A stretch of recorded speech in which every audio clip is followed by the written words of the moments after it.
12-year-old Grace found a German Shepherd left to die on a dusty Alabama road. But this wasn't just animal cruelty. The dog was carrying a desperate recording that exposed one of the state's largest human trafficking operations. One act of kindness freed dozens of families from modern slavery and brought down corrupt officials. Subscribe and comment where you're watching from. Now, here's how it all started on that blazing July afternoon. The Alabama sun hung mercilessly overhead like a blazing copper coin, casting wavering heat mirages across the cracked asphalt of County Road 47. Grace Martinez wiped the sweat from her forehead with the back of her small hand, her dark eyes scanning the roadside ditches for the glint of discarded bottles. At 12 years old, she had already learned that survival meant turning other people's trash into her family's treasure. Each glass bottle worth 5 cents at Murphy's General Store, each aluminum can worth 3. Her worn sneakers, held together with duct tape and determination, crunched against the gravel as she walked the familiar route between White Rock and the neighboring town of Cedar Falls. The July heat was oppressive, but Grace had learned to ignore discomfort.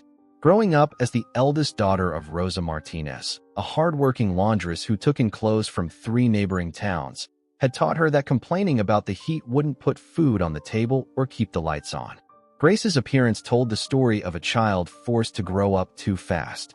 Her thick black hair was pulled back in a practical ponytail, revealing a face that carried wisdom beyond her years.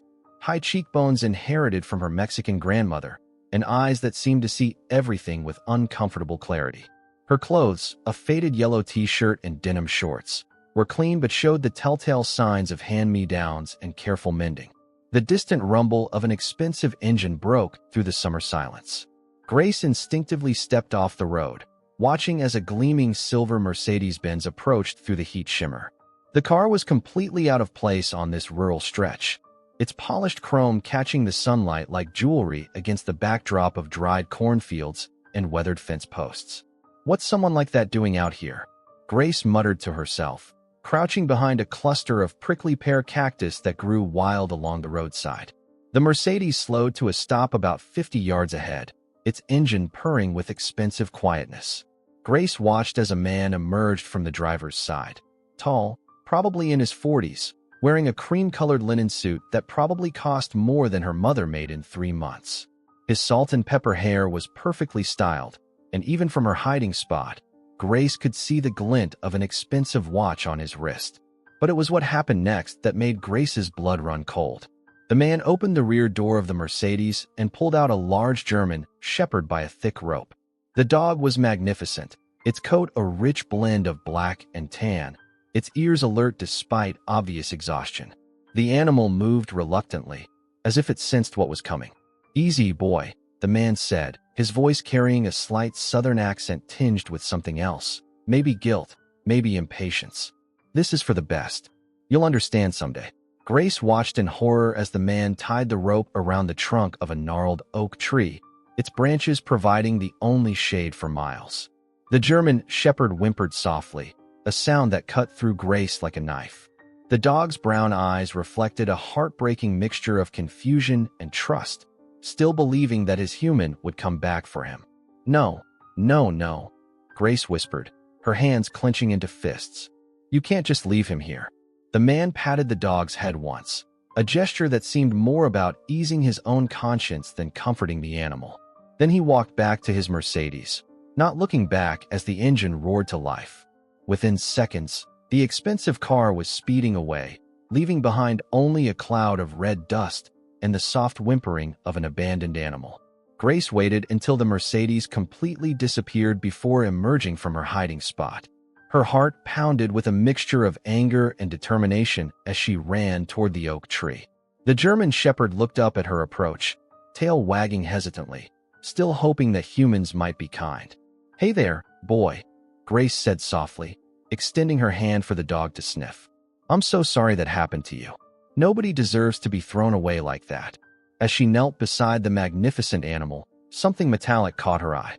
Attached to the dog's leather collar was a small rectangular device, no bigger than a matchbox, with a tiny red light blinking steadily. Grace had never seen anything like it, but she recognized technology when she saw it, and this definitely wasn't a normal dog tag. Grace's hands trembled as she carefully examined the mysterious device clipped to the German Shepherd's collar. The dog sat patiently, as if understanding the gravity of the moment, his intelligent brown eyes watching her every movement. The device was sleek and black, with what appeared to be a small speaker and a single button marked with a red circle. "What are you, little gadget?" Grace whispered, turning the device over in her palm. It was warm to the touch and surprisingly light, clearly expensive technology that seemed completely out of place in rural Alabama. The German Shepherd nudged her hand gently with his nose, as if encouraging her to press the button. Grace looked into the dog's eyes and saw something that made her breath catch. There was an intelligence there, a purposefulness that suggested this wasn't just a random abandonment. "Okay, boy," she said softly, scratching behind his ears. "Let's see what you're trying to tell me." Grace pressed the red button. For a moment, nothing happened except a soft electronic beep. Then, through the tiny speaker, came a voice that made Grace's heart stop.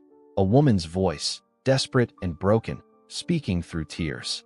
"Please, if someone finds this, please help us. My name is Linda Restrepo, and I'm being held at a farm. I don't know exactly where, but it's about 3 hours north of White Rock, Alabama.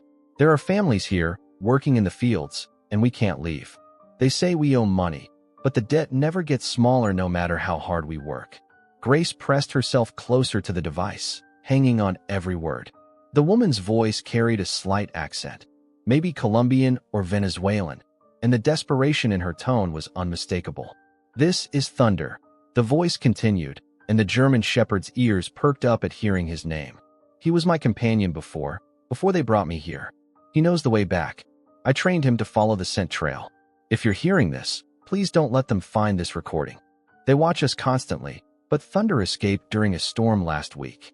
I managed to hide this recorder in his collar before he ran." The recording crackled with static, and Grace could hear other voices in the background. Children crying, someone speaking in rapid Spanish, the sound of heavy footsteps. "There are children here," Linda's voice became more urgent. "Children who should be in school, families who were promised good jobs and decent housing. Instead, we live in trailers with no air conditioning, work 16-hour days, and owe more money every month for food and rent. Please, someone has to know what's happening here. Tell the police, tell anyone who will listen. But be careful. Some of the guards come to White Rock on weekends. They'll know if..." The recording cut off abruptly, leaving only the sound of Grace's rapid breathing and Thunder's soft panting in the oppressive afternoon heat. Grace stared at the device, her mind racing. She had heard stories on the news about labor trafficking, but those were things that happened in big cities or other countries. Not here in Alabama, not so close to home. Yet the woman's voice was real, her desperation unmistakable. "Labor trafficking." Grace whispered the words her 8th grade social studies teacher had mentioned during a unit on human rights. "That's what this is, isn't it, Thunder?" The German Shepherd whined softly, as if confirming her fears. Grace looked around the empty road, suddenly feeling very small and very alone. What was she supposed to do with this information? Who would believe a 12-year-old girl with a story about a talking dog collar? "I can't just ignore this," she said aloud, as much to convince herself as to comfort Thunder. "That woman, Linda, she's counting on whoever found you to help." But even as the words left her mouth, Grace felt the familiar knot of anxiety that had lived in her stomach for as long as she could remember. Throughout her childhood, every adult who had promised to help her family had eventually disappointed them. Social workers who made grand promises but never followed through. Teachers who said they cared but didn't notice when Grace missed school to take care of her sick younger brother. Even well-meaning church volunteers who brought donated clothes that never quite fit and food that was almost expired. Grace had learned not to trust easily, and she certainly had learned not to expect help from authorities. But this was different. This wasn't about her family's problems. This was about people being held against their will, about children who couldn't go to school, about families trapped in a nightmare. Thunder stood up and walked to the end of his rope, looking north toward the horizon. He turned back to Grace and whined again, a sound full of longing and purpose. "You want to go back to her, don't you?" Grace asked. "You want to find Linda?" The dog's tail wagged once, a simple affirmation that sent chills down Grace's spine. She looked at the recorder in her hand. then at the magnificent animal who had somehow carried this desperate plea across miles of Alabama countryside. For the first time in her young life, Grace felt the weight of someone else's fate resting entirely in her hands. 3 days passed before Grace could return to the oak tree where she had left Thunder. The guilt of leaving him tied up gnawed at her constantly, but she knew that bringing a large German Shepherd home would raise questions she wasn't ready to answer. Her mother, Rosa, was already working double shifts at the laundry to make ends meet before the start of the school year, and Grace couldn't add another burden to her shoulders. "Mija, you've been picking at your food all week," Rosa observed during breakfast on Thursday morning, her weathered hands gentle as she touched Grace's forehead. "Are you feeling sick?" Grace looked up at her mother, a woman of 42 who looked older due to years of hard labor, but whose dark eyes still held warmth and fierce protectiveness. Rosa Martinez had immigrated from Mexico as a teenager, working her way up from picking crops to running her own small laundry business out of their modest 2-bedroom house. "I'm fine, Mama," Grace lied, forcing herself to take a bite of scrambled eggs. "Just thinking about school starting soon." Rosa studied her eldest daughter's face with the intuition that only mothers possess. "You know you can tell me anything, right? Whatever is bothering you, we can face it together." The words were like a knife to Grace's heart. She desperately wanted to tell her mother about Linda's recording, about Thunder, about the horrible farm where families were being exploited. But she also knew that Rosa would either think she was making up stories or would try to contact the authorities. And Grace had heard enough of Linda's fear to know that involving the wrong people could make things worse. "I know, Mama," Grace said, leaning over to kiss her mother's cheek. "I love you." After helping her 8-year-old brother Miguel get ready for summer day camp and ensuring that 6-year-old Sophia had everything she needed for her stay with their neighbor Mrs. Patterson, Grace finally made her escape. She stuffed her backpack with leftover chicken from dinner and 2 bottles of water before heading out under the pretense of her usual bottle hunting expedition. The walk to Thunder seemed to take forever under the blazing sun. Grace's heart pounded with anxiety. What if the dog had died of heat stroke? What if someone else had found him? What if the man in the Mercedes had come back? But as she rounded the bend in County Road 47, she saw Thunder lying in the shade of the oak tree, his ears perking up at the sound of her footsteps. He jumped to his feet and began wagging his tail so hard that his entire body wiggled with excitement. "Hey, boy," Grace said, running the last few yards to reach him. "I'm so sorry I left you here so long. I brought you some food and water." Thunder devoured the chicken with desperate hunger, then drank deeply from the bottle Grace poured into her cupped hands. As he ate, Grace noticed how thin he had become.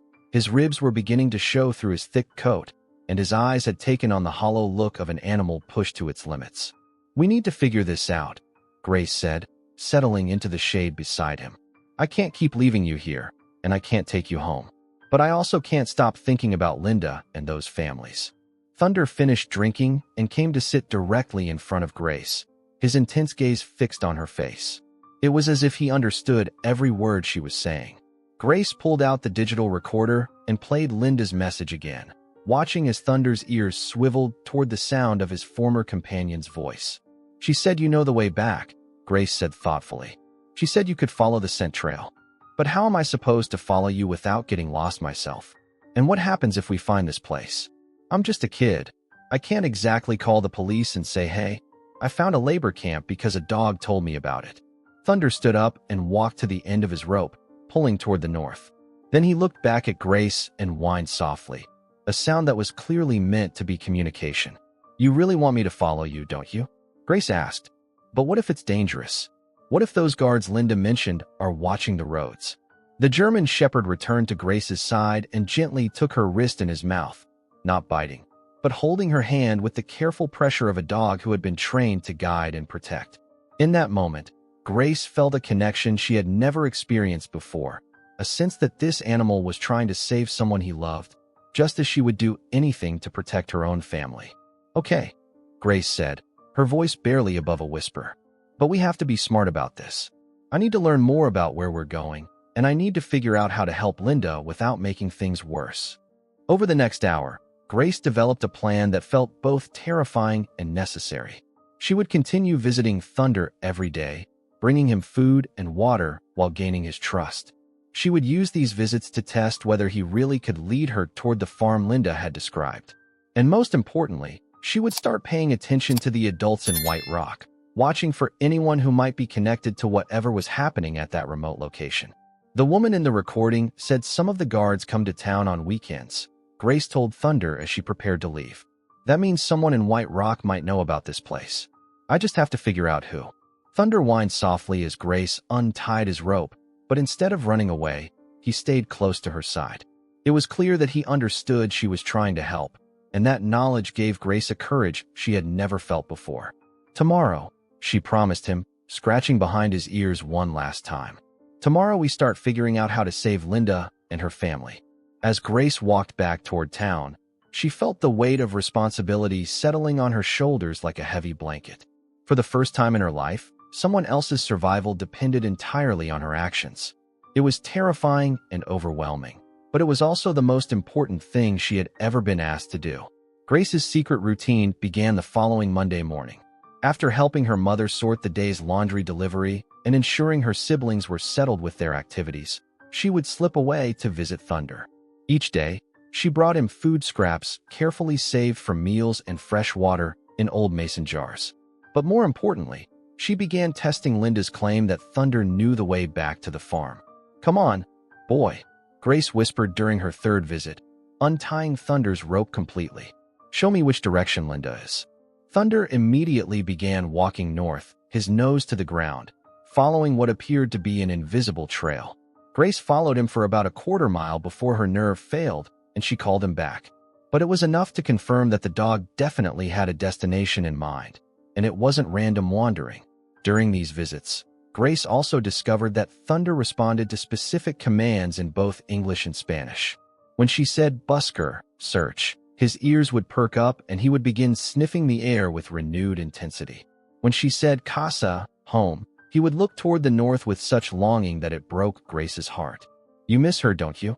Grace asked on Thursday afternoon, sitting in the shade while Thunder rested his head on her lap. "Linda must have loved you very much to trust you with something so important." Meanwhile, White Rock was buzzing with preparation for the annual Independence Day Festival, still 3 weeks away.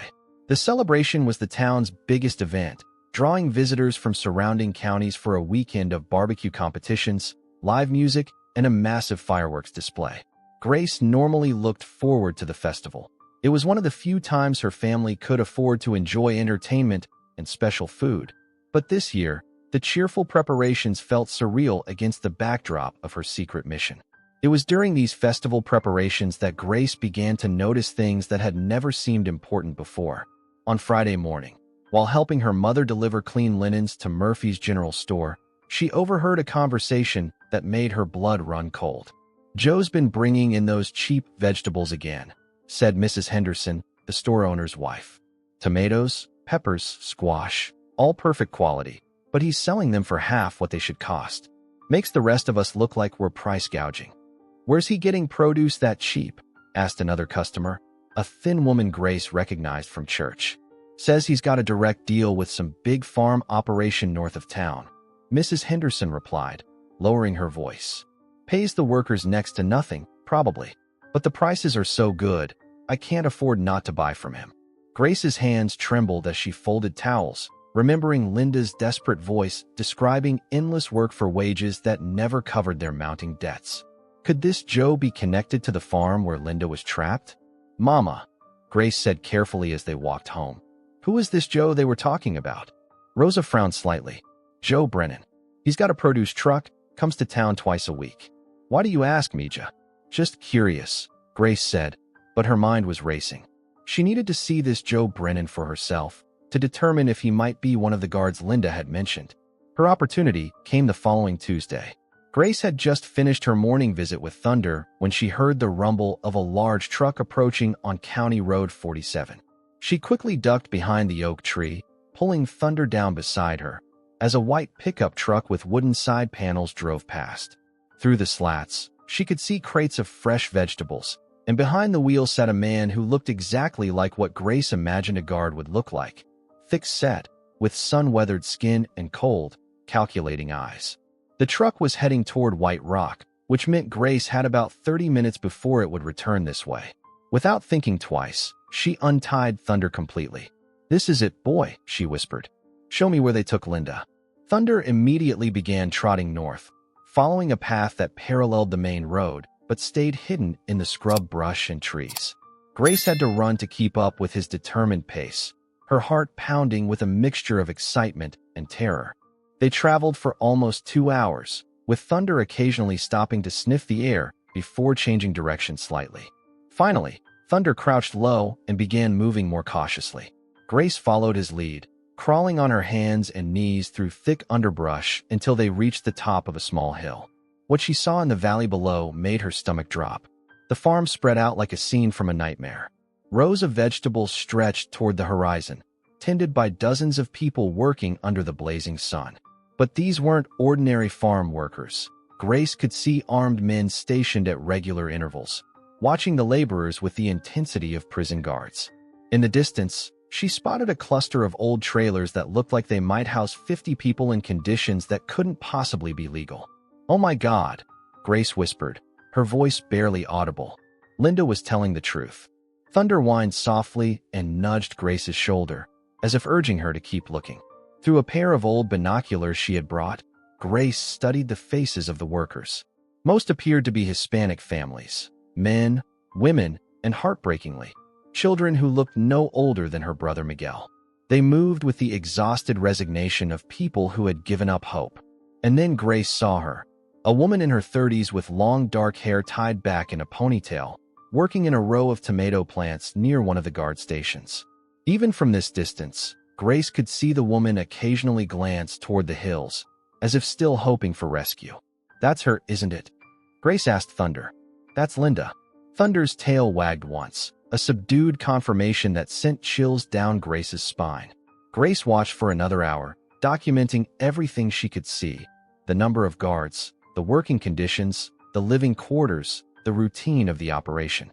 By the time she and Thunder made their way back to the oak tree, Grace's mind was spinning with the magnitude of what she had discovered. This wasn't just a story she had heard on a recording. This was real, happening right now, less than 10 miles from her own home. Families were being held in conditions that looked like slavery, and somehow, Grace was the only person who knew about it. The weight of that knowledge felt crushing as she tied Thunder back to the tree and promised to return the next day.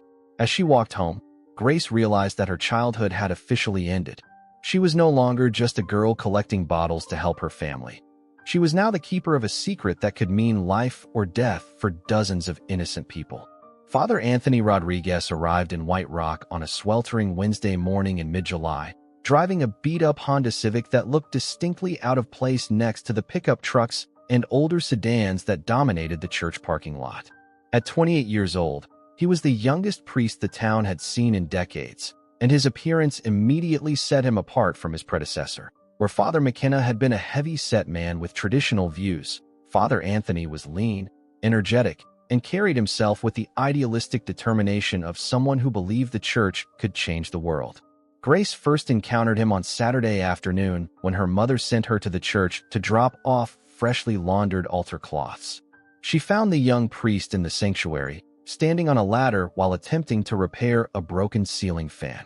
"Excuse me, Father," Grace called out, her voice echoing in the empty church. "I have the linens from my mother's laundry." Father Anthony turned, nearly losing his balance on the ladder. Grace got her first good look at him. He had kind brown eyes behind wire-rimmed glasses, short black hair that stuck up in several directions, and a warm smile that seemed genuine rather than practiced. "You must be Grace Martinez," he said, climbing down from the ladder. "Your mother does beautiful work. These altar cloths are always perfect." "Thank you, Father," Grace replied, but something in his direct gaze made her uncomfortable. It was as if he could see past the polite facade she maintained with most adults. "How are you settling in here?" Grace asked, more out of politeness than genuine curiosity. Father Anthony laughed, a sound that was surprisingly warm. "Well, I'm learning that air conditioning repair isn't covered in seminary school, and apparently my ideas about modernizing the youth programs are considered radical by some parishioners. But I love it here. There's something honest about small-town life that you can't find in the city." Grace nodded, but her mind was elsewhere. For the past week, The weight of knowing about Linda and the farm had been eating away at her. She found herself unable to concentrate in conversations, unable to sleep at night, unable to enjoy simple pleasures like playing with her siblings. The secret felt like a physical burden she carried everywhere. "Grace," Father Anthony said gently, "you look like you're carrying the weight of the world on your shoulders. Is everything okay?" The kindness in his voice almost broke Grace's resolve to keep her secret. For a moment, she considered telling him everything. About Thunder, about Linda's recording, about the horrific farm she had discovered. But her ingrained distrust of adults held her back. "I'm fine, Father," she said quickly. "Just thinking about school starting soon." But Father Anthony wasn't fooled. He had grown up in Los Angeles, working with immigrant families and at-risk youth before entering the seminary. He recognized the signs of a child carrying adult burdens. "You know," he said casually, "sometimes when I was your age, I felt like I knew things that adults should handle, but I didn't know which adults I could trust. It's a terrible feeling, being alone with important information." Grace's eyes snapped up to meet his, startled by how accurately he had described her situation. "If you ever need to talk about anything, and I mean anything, my door is always open," Father Anthony continued. "Sometimes it helps to share burdens, even if we can't solve everything immediately." That night, Grace lay awake staring at the ceiling, Father Anthony's words echoing in her mind. The next morning, she made a decision that terrified her. After her usual visit with Thunder, during which she had brought him a larger portion of food and noticed he was beginning to fill out again, Grace walked directly to the church. She found Father Anthony in his small office, reviewing what appeared to be budget documents with a frustrated expression. "Father," Grace said, knocking on the doorframe. Could I talk to you about something? In confession, I mean, where you can't tell anyone else what I say." Father Anthony looked up, immediately sensing the gravity in her voice. "Of course, Grace. Would you prefer the confessional, or would you be more comfortable talking here?" "Here is fine," Grace said, settling into the chair across from his desk. "But this has to stay between us, no matter what I tell you." "You have my word," Father Anthony said solemnly. "Whatever you're carrying, you don't have to carry it alone." Grace took a deep breath and began telling him everything. About finding Thunder, about Linda's recording, about discovering the farm where families were being held in conditions that looked like modern slavery. Father Anthony listened without interruption, his expression growing more serious with each detail. When Grace finished, Father Anthony was quiet for a long moment, processing what he had heard. "Grace," he said finally, "what you've described sounds like human trafficking. This is incredibly serious and incredibly dangerous. We need to contact the authorities immediately." "No," Grace said quickly. "Linda specifically said to be careful about who we trust. She said some of the guards come to White Rock on weekends. What if the police are involved? What if telling the wrong person makes things worse for those families?" Father Anthony nodded slowly, understanding her concern. "You're right to be cautious. But Grace, you're 12 years old. This isn't something you should handle alone." "Then help me," Grace said, her voice stronger than she felt. "You said the church should help people who can't help themselves. Well, here they are. Here's your chance." Father Anthony studied Grace's face, seeing a determination that reminded him of the young activists he had worked with in Los Angeles. People who refused to accept injustice simply because challenging it was dangerous or difficult. "What are you proposing?" he asked carefully. "I think we need proof," Grace said. "Something more than just my word about what I saw through binoculars. If we can document what's happening at that farm, then we can figure out who to trust with the information. And how exactly would we get this documentation?" Grace looked directly into Father Anthony's eyes. "Thunder can lead us back there. And you have a camera, don't you? I saw it in your car." Father Anthony realized he was at a crossroads.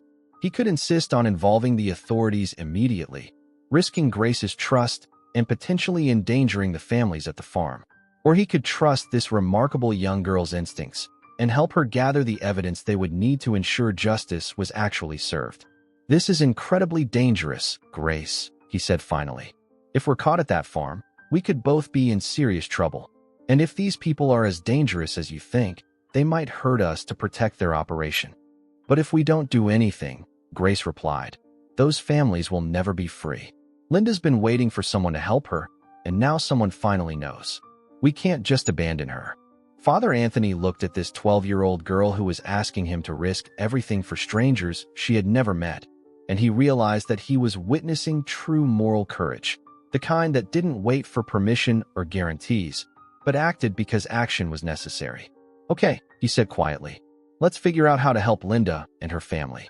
But we do this carefully, and we do this together." The partnership between Grace and Father Anthony developed over the following week through a series of carefully planned meetings. They couldn't afford to be seen together too often. White Rock was small enough that unusual behavior was quickly noticed and discussed. Instead, they communicated through a system Grace devised. She would leave notes in the church's donation box for votive candles, and Father Anthony would respond by leaving his own messages tucked behind a loose brick in the church's garden wall. On Thursday evening, Father Anthony experienced his first real glimpse of the operation's scope when Grace led him to meet Thunder.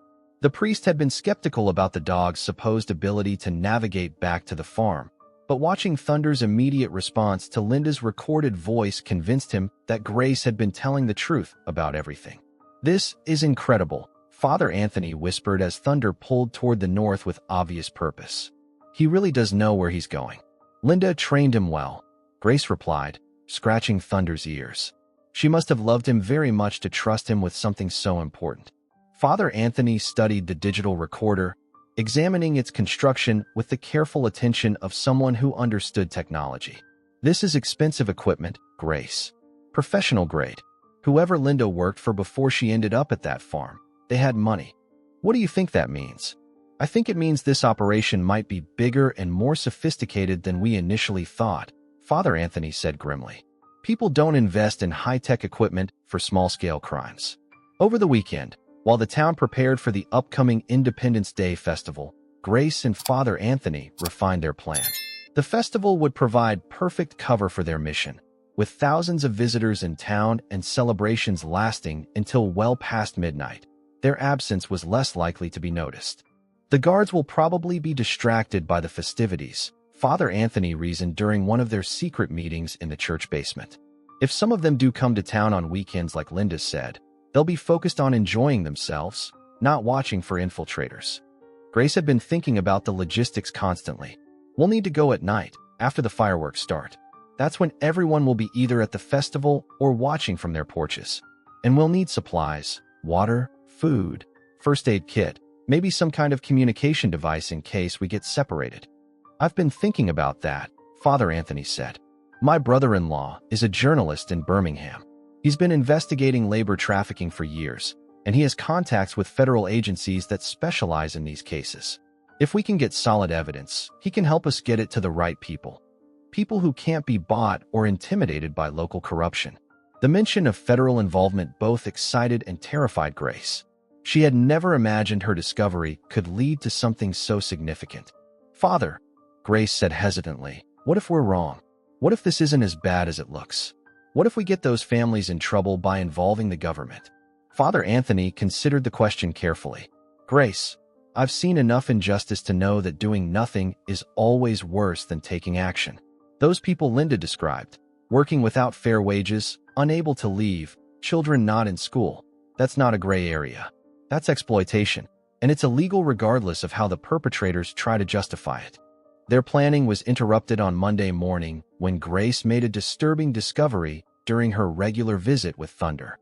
As she approached the oak tree, she noticed tire tracks in the soft dirt, fresh tracks from a large vehicle that had stopped very close to where Thunder was tied. Someone was here, Grace told Father Anthony that afternoon. Recently, the tracks were still clear, not weathered by wind or rain. Father Anthony's expression grew serious. "Could someone have seen you visiting Thunder?" "I've been careful," Grace insisted, but doubt crept into her voice. "I always look around before approaching, and I never stay longer than an hour." "Maybe someone is checking on Thunder periodically," Father Anthony suggested, "making sure he's still alive, but not ready to retrieve him yet. Or maybe they're getting suspicious about why he hasn't died of thirst," Grace said grimly. "I've been bringing him water every day for 2 weeks now. If they expected him to be dead by now, the possibility that their rescue mission might be discovered before it could be executed added new urgency to their planning. That evening, Father Anthony made a decision that surprised Grace. "We're moving up our timeline," he announced. "The festival is still 5 days away, but I don't think we can wait that long. If someone is monitoring Thunder's condition, they might move him or worse." "What are you proposing?" Grace asked. "Tomorrow night. Wednesday. It's not ideal. There won't be festival noise to cover our movements, but we can't risk waiting until someone else discovers what you've been doing." Grace felt her stomach drop. Tomorrow felt impossibly soon, but she knew Father Anthony was right. Every day they delayed was another day Linda and her family remained trapped. "What about your camera?" Grace asked. "And getting the evidence to your brother-in-law?" "I've got an old digital camera with night vision capability," Father Anthony said. "Not professional quality, but good enough to document what we find. And I've already contacted my brother-in-law. He's standing by to receive whatever we discover."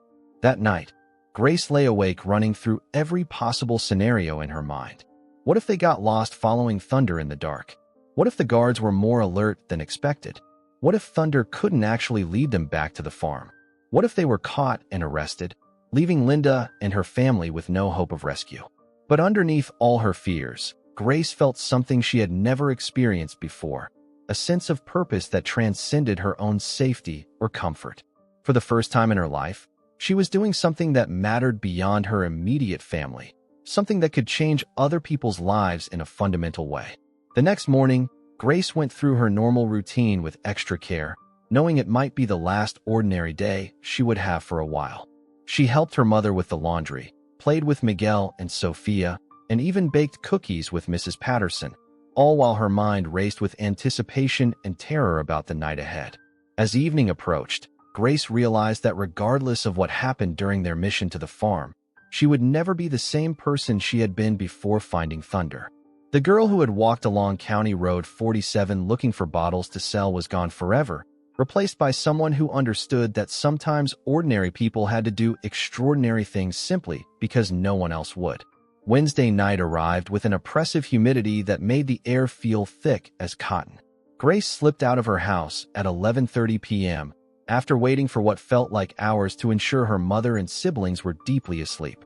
She had prepared carefully, wearing dark clothes, packing a small backpack with water bottles, granola bars, and the first aid kit she had assembled from supplies around the house. Her hands shook slightly as she closed the front door with agonizing slowness, wincing at every tiny creak. The walk to the oak tree felt different in the darkness. Familiar landmarks disappeared into shadow, and every sound seemed amplified. The chirping of crickets, the distant howl of a coyote, the rustle of wind through dry grass. Grace's flashlight beam danced nervously ahead of her feet as she navigated the uneven terrain. Thunder was waiting for her, alert and ready, as if he somehow understood that tonight was different. When Grace untied his rope completely, he immediately stood up and began walking north with purposeful determination. "Easy, boy," Grace whispered. "We're waiting for Father Anthony." As if summoned by her words, a figure emerged from the darkness. Father Anthony dressed in black jeans and a dark t-shirt, carrying a backpack that looked significantly more professional than Grace's makeshift supplies. In his hand was a digital camera with a large lens attachment. "Are you ready for this?" he asked quietly, his voice betraying nervousness despite his attempt to sound calm. "No," Grace admitted. "But I don't think anyone ever feels ready for something like this." Thunder had begun pulling toward the north, his nose to the ground, following the scent trail that would lead them back to Linda and the trapped families. Father Anthony and Grace fell into step behind him, their flashlights dimmed to preserve night vision while still allowing them to navigate the rough terrain. The journey felt completely different from Grace's previous daytime reconnaissance. Every shadow could hide a guard. Every sound could signal discovery. Thunder moved with the confidence of an animal on familiar ground, but Grace and Father Anthony struggled to keep up with his pace while remaining quiet. After an hour of walking, Father Anthony called for a brief rest. They huddled behind a cluster of mesquite trees, sharing water and trying to calm their racing hearts. "How much farther?" Father Anthony whispered. "Maybe another hour," Grace replied, though she wasn't entirely certain. Everything looked different in the darkness. "Grace," Father Anthony said seriously, "if something goes wrong tonight, if we're discovered or separated, I want you to run immediately. Don't try to help me. Don't look back." Get to safety and contact my brother-in-law in Birmingham. His number is written inside your backpack. Nothing's going to go wrong, Grace said, but her voice lacked conviction. Thunder had finished drinking and was already pulling forward again, eager to continue the journey. They resumed walking, their silence broken only by the crunch of their footsteps and the occasional whisper of strategy. As they crested the hill overlooking the farm, Grace's heart nearly stopped. The valley below was lit by powerful floodlights that hadn't been there during her daytime visit.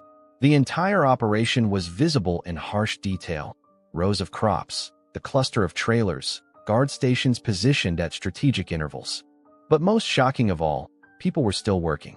"My God," Father Anthony breathed, raising his camera. "They're working at midnight." Through the camera's telephoto lens, they could see dozens of workers moving through the fields, picking vegetables by the light of portable floodlights. Armed guards watched from elevated platforms, and Grace could see the exhaustion in the workers' movements even from this distance. "This is worse than I thought," Grace whispered. "They're working them around the clock." Father Anthony began taking photographs, the camera's shutter barely audible even in the quiet night. He documented everything: the working conditions, the guard positions, the living quarters, the evidence of forced labor that would be undeniable to federal investigators. "There," Grace said, pointing to a section of the field where a woman with long dark hair was working alone near one of the guard stations. "That's Linda. I'm sure of it." Thunder had seen her too. His entire body tensed with excitement, and he began pulling toward the fence with increasing urgency. Grace had to grab his collar to prevent him from running straight toward the farm. "We can't get any closer," Father Anthony said. "The perimeter is too well lit, and there are too many guards." But even as he spoke, they watched something that made Grace's blood run cold. One of the guards was walking directly toward Linda, shouting something they couldn't hear from their distance. Linda cowered away from him, and Grace could see other workers nearby averting their eyes, afraid to intervene. "They're terrorizing her," Grace said, her voice tight with anger. "We have to do something." "Grace, we can't," Father Anthony said firmly. "If we're caught, we can't help anyone. But we have evidence now. Solid, undeniable evidence that will shut this place down and free all these people." Thunder whined softly, clearly frustrated by their inability to reach Linda. Grace understood exactly how he felt. Watching someone suffer when you desperately wanted to help was almost unbearable. They spent another 30 minutes documenting everything they could see, with Father Anthony taking over 100 photographs from different angles. The evidence was overwhelming. Children working alongside adults, guards carrying weapons, living conditions that were clearly substandard, and the obvious signs of a labor operation designed to exploit vulnerable people. As they prepared to leave, Grace took one last look at Linda through the camera's telephoto lens. The woman was back to work, moving slowly through a row of tomato plants, but she occasionally glanced toward the hills as if still hoping for rescue. "Soon," Grace whispered, though she knew Linda couldn't hear her. "We're going to get you out of there soon." The journey back to town felt both eternal and too short. Grace's mind raced with images of what they had witnessed, while Father Anthony remained focused on protecting the camera and its precious cargo of evidence. "What happens now?" Grace asked as they reached the oak tree where their mission had begun. "Now we contact the authorities who can actually do something about this," Father Anthony replied.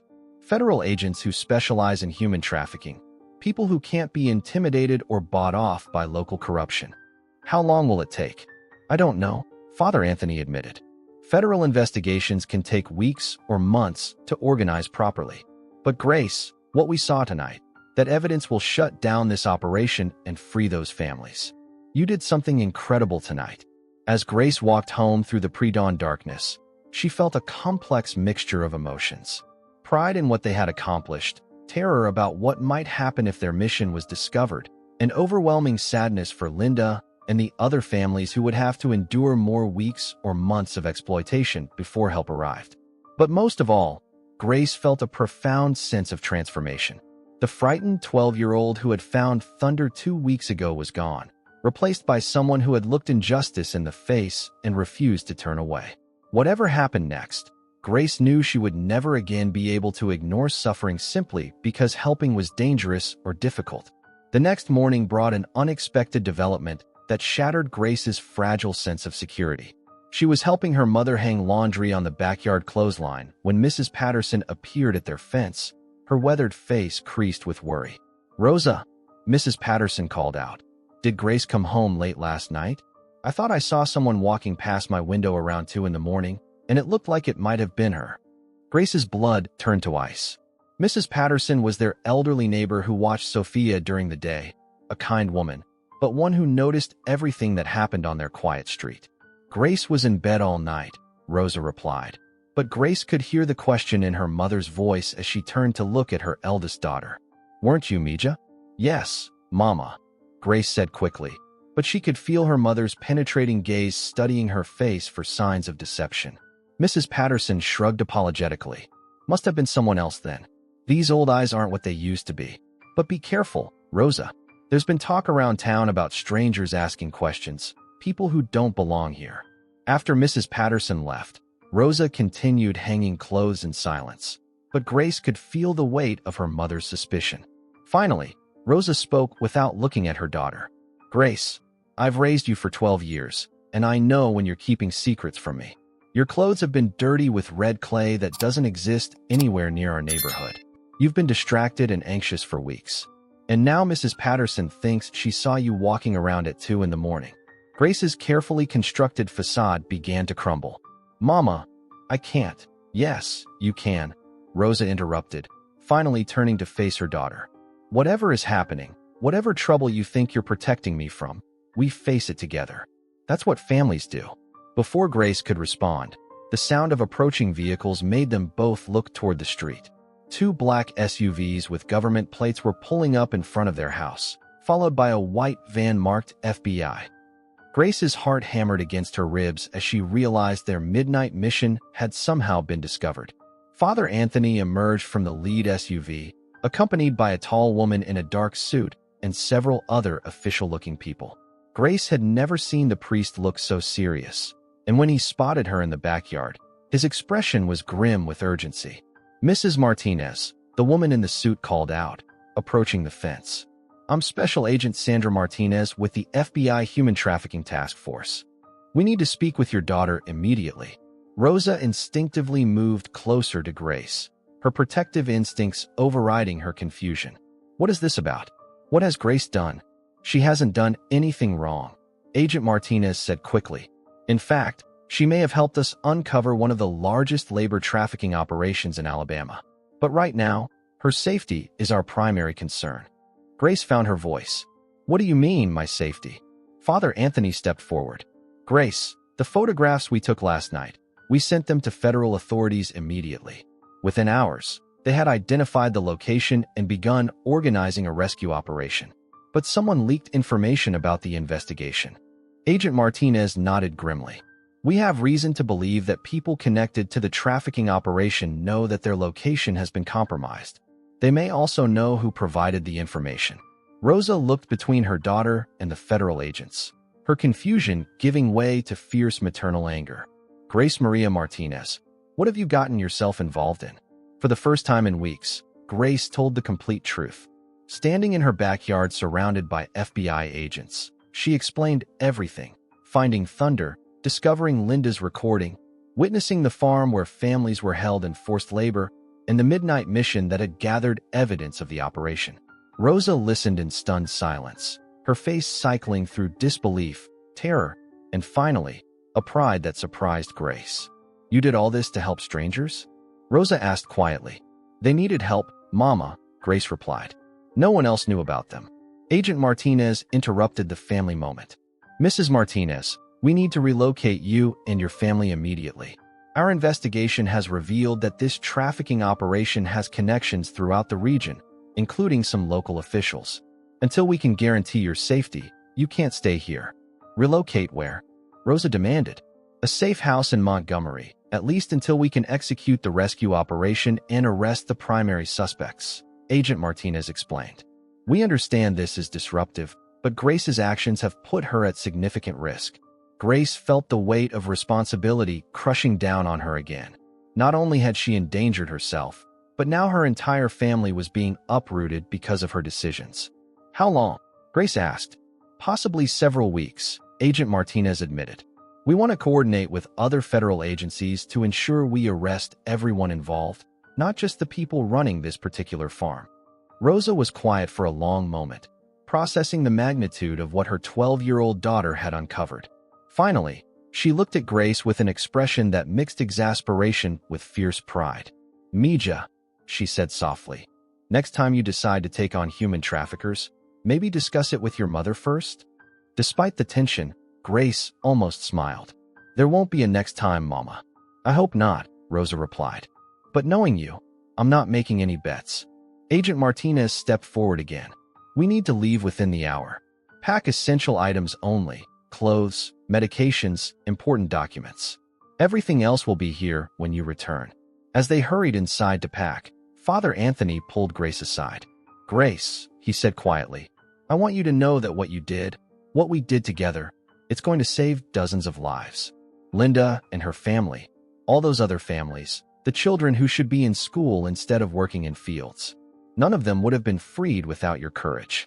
But now my family is in danger because of what I did," Grace replied. "Your family is temporarily inconvenienced because you chose to help people who couldn't help themselves," Father Anthony corrected. "There's a difference, and it's an important one." As Grace packed her few belongings, she could hear Miguel and Sophia asking Rosa questions about why strangers were in their house, why they had to leave suddenly, why everything was changing so fast. Rosa answered with the calm strength that had carried their family through every previous crisis, but Grace could hear the underlying worry in her mother's voice. Through the bedroom window, Grace could see Thunder in the back of one of the FBI vehicles, being cared for by a federal agent who specialized in animal handling. Tomorrow, Thunder would be reunited with Linda when the FBI raided the farm. After weeks of separation and uncertainty, he would finally be able to complete his mission of bringing help to the woman who had loved and trained him. As they prepared to leave their home for an unknown period, Grace realized that her life had been permanently changed by a single moment of compassion: the decision to help an abandoned dog on a hot afternoon in July. That small act of kindness had led to the discovery of massive injustice, federal investigation, and now the displacement of her entire family.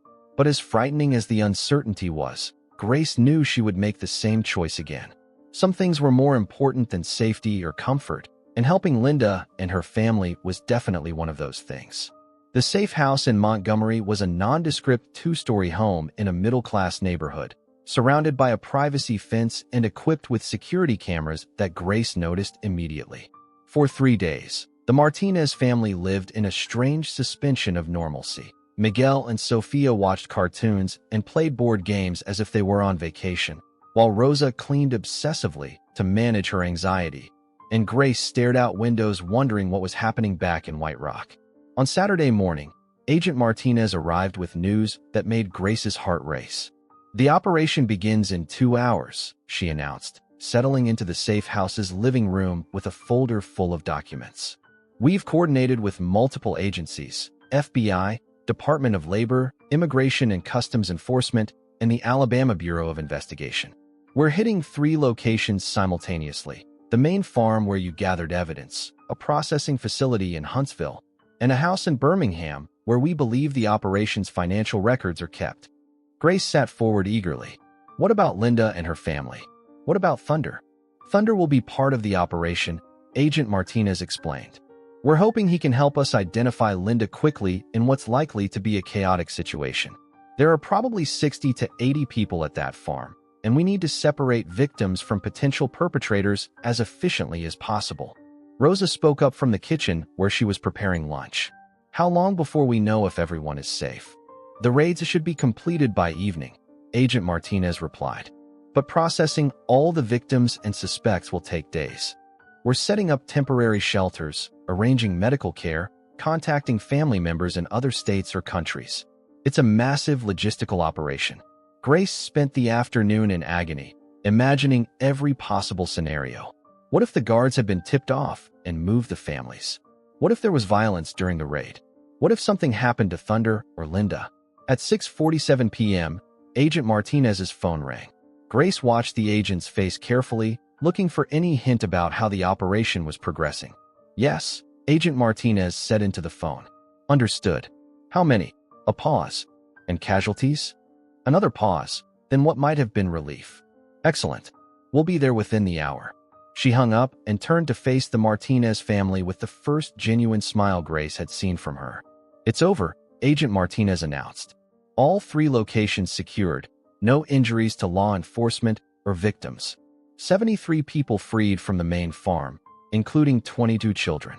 18 suspects in custody, including the primary organizers. Grace felt tears streaming down her face before she realized she was crying. What about Linda? Linda Restrepo has been located and is receiving medical attention. She specifically asked about the girl who found her dog and wanted to express her gratitude. Agent Martinez paused. Grace, she wants to meet you. The drive back to White Rock felt surreal. Grace stared out the window at familiar landmarks, trying to process that their ordeal was finally ending. As they approached the town, she could see unusual activity, news vans, additional law enforcement vehicles, and crowds of people gathered near what had once been the isolated farm. The farm itself had been transformed into a massive humanitarian operation. Medical tents, food stations, and temporary shelters dotted the property, while social workers and translators moved between groups of rescued families. Grace had never seen anything like it. There, Agent Martinez pointed toward a medical tent near the main cluster of buildings. Linda is being examined by doctors, but she's been asking about you constantly. Grace approached the tent nervously, unsure what to expect. Through the open flap, she could see a woman sitting on a cot, speaking quietly with a female doctor. The woman looked up as Grace appeared, and their eyes met across the small space. Linda Restrepo was thin and weathered by months of forced labor, but her eyes held a strength that surprised Grace. She appeared to be in her 30s, with long dark hair now clean and pulled back neatly. When she saw Grace, her face lit up with an expression of pure gratitude. You're the girl, Linda said in accented but clear English. You're the one who found Thunder. Grace nodded, suddenly shy. I'm Grace. I heard your message. Linda stood up carefully and walked over to Grace, then did something unexpected. She pulled the 12-year-old into a gentle hug. You saved my life, Linda whispered. You saved all of our lives. When I put that recorder in Thunder's collar, I didn't know if anyone would ever find it. I was losing hope. Where is Thunder? Grace asked. Linda smiled, the first genuine happiness Grace had seen from her. He's with my daughter. Maria is 8 years old, and she hasn't seen Thunder in almost 3 months. They're over by the food station.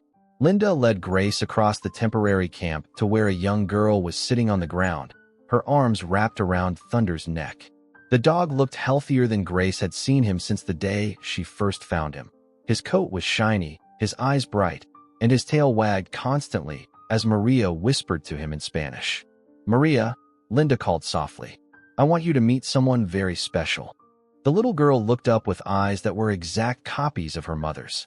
She stood and walked over to Grace with the serious manner of a child who had experienced too much adult hardship. This is Grace, Linda explained in Spanish, then switched to English. She's the girl who took care of Thunder and helped the police find us. Maria studied Grace's face for a moment, then surprised everyone by speaking in carefully pronounced English. Thank you for saving my mama, she said solemnly. And thank you for taking care of Thunder. Grace knelt down to Maria's eye level. Your mama was very brave to train Thunder to carry that message. And Thunder was very brave to find his way back to you. Will you visit us? Maria asked. When we go to our new home.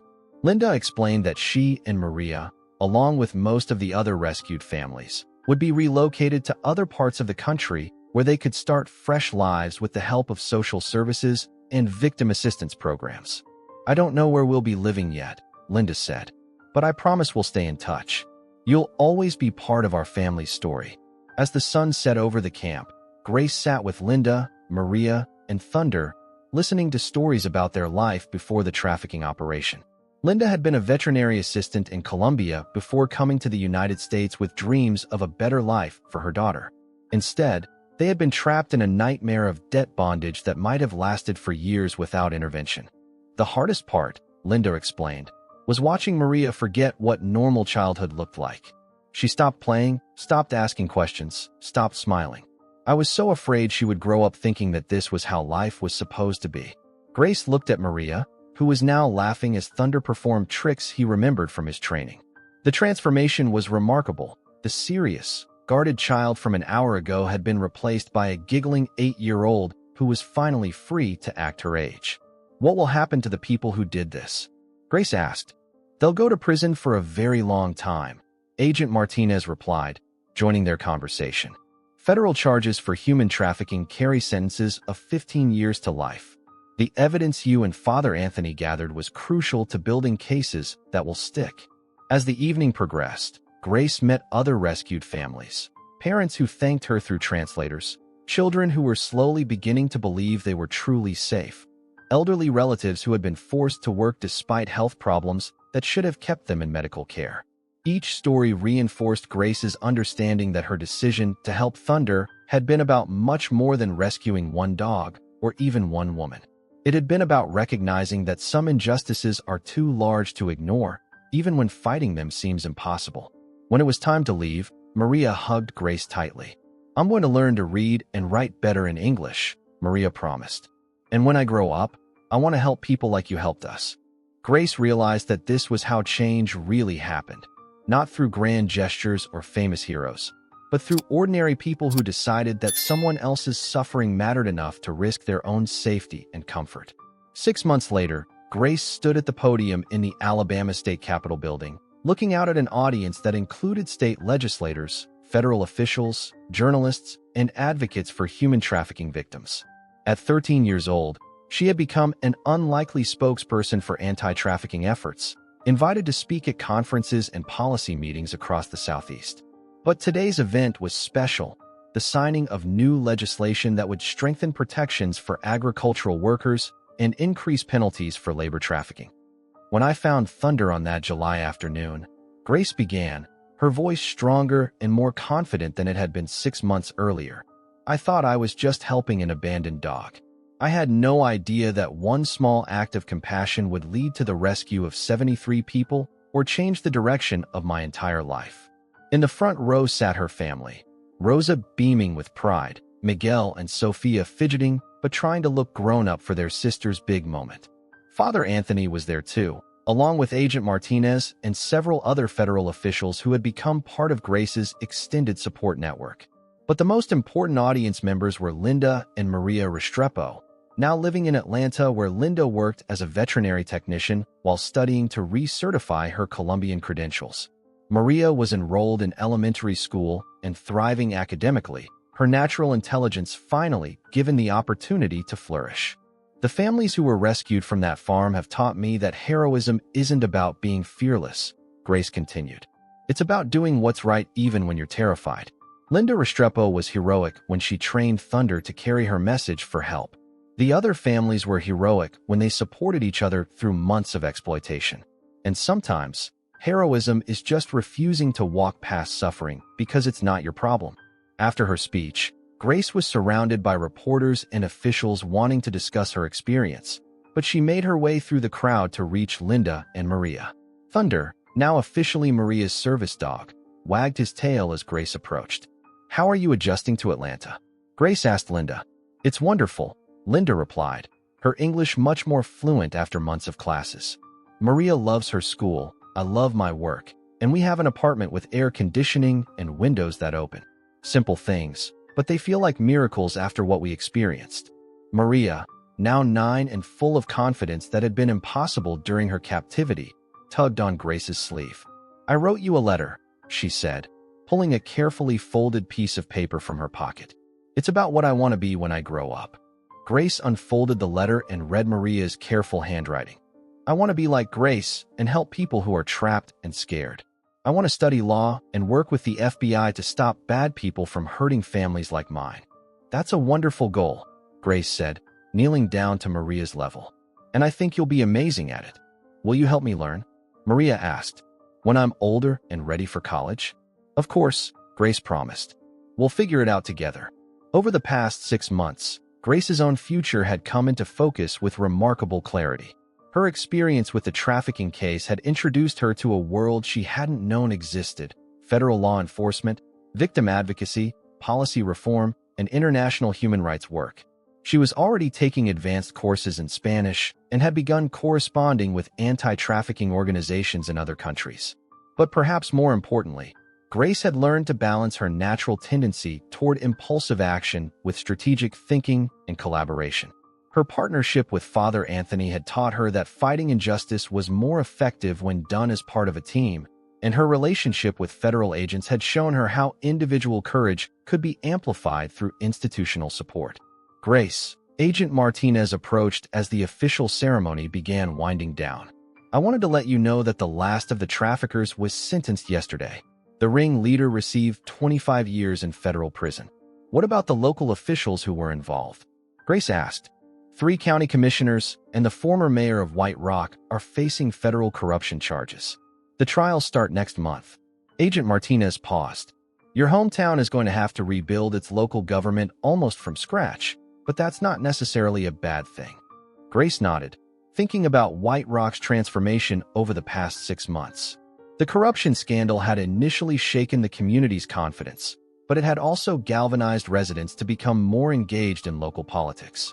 Rosa had even decided to run for town council, determined to ensure that her community would never again be vulnerable to the kind of exploitation they had witnessed.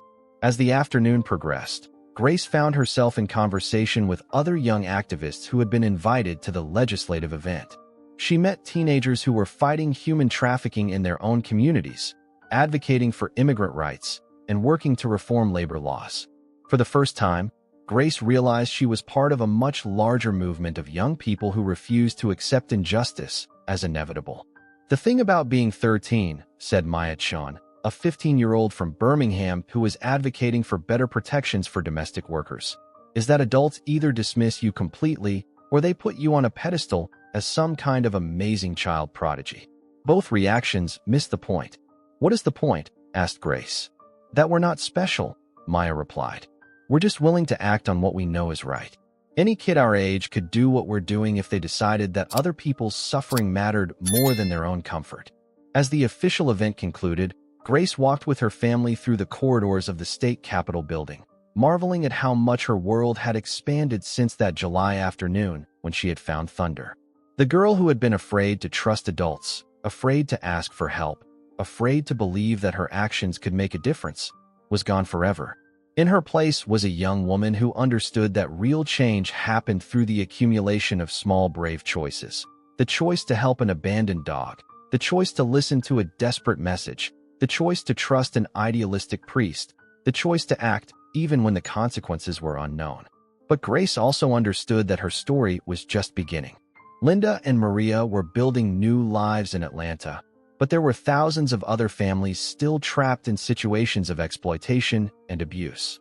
The farm near White Rock had been shut down, but similar operations existed throughout the country and around the world. Mama, Grace said as they walked toward their car, I've been thinking about college. You're 13, Mija, Rosa replied with a laugh. You have plenty of time to think about college. I know, Grace said, but I want to study international law and human rights. I want to work with organizations that fight trafficking on a global scale. Rosa stopped walking and looked at her daughter seriously. That's dangerous work, Grace. It would mean traveling to places where people might not want you asking questions. It's not more dangerous than what Linda and her family lived through every day for months, Grace replied. And it's not more dangerous than doing nothing while knowing that people are suffering. Rosa was quiet for a moment, then smiled with the mixture of pride and worry that had become her default expression when thinking about Grace's future. Then we better start planning, Rosa said. If my daughter is going to change the world, she's going to need the best education we can possibly provide. As they drove back toward White Rock, Grace looked out the window at the Alabama countryside, the same landscape where her adventure had begun 6 months earlier. But now she saw it differently.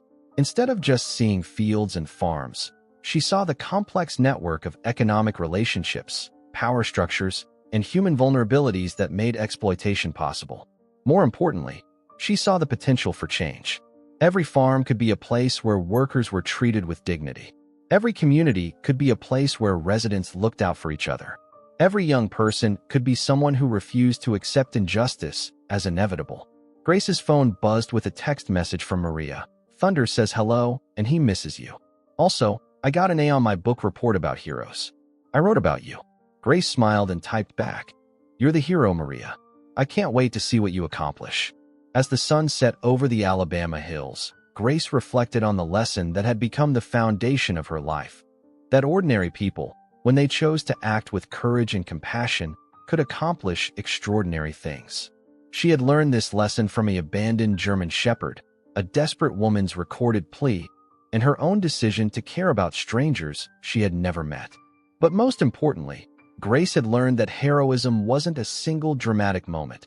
It was a way of living, a commitment to remaining alert to suffering and willing to act when action was needed. Her story with Thunder and Linda had ended, but her larger story of fighting injustice was just beginning. In 5 years, Grace would be starting college.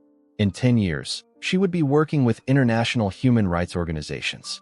In 20 years, she might be arguing cases before federal courts or working with the United Nations to combat global trafficking networks. But it had all started with a 12-year-old girl who decided that an abandoned dog deserved help, and who discovered that small acts of compassion could grow into movements that changed the world. Please like this video, subscribe to the channel, hit the notification bell, and if you watched all the way to the end, comment, "I watched all the way through," and leave your thoughts about this story. Oh, and don't forget to watch the next video that appears on the end screen. It's really exciting.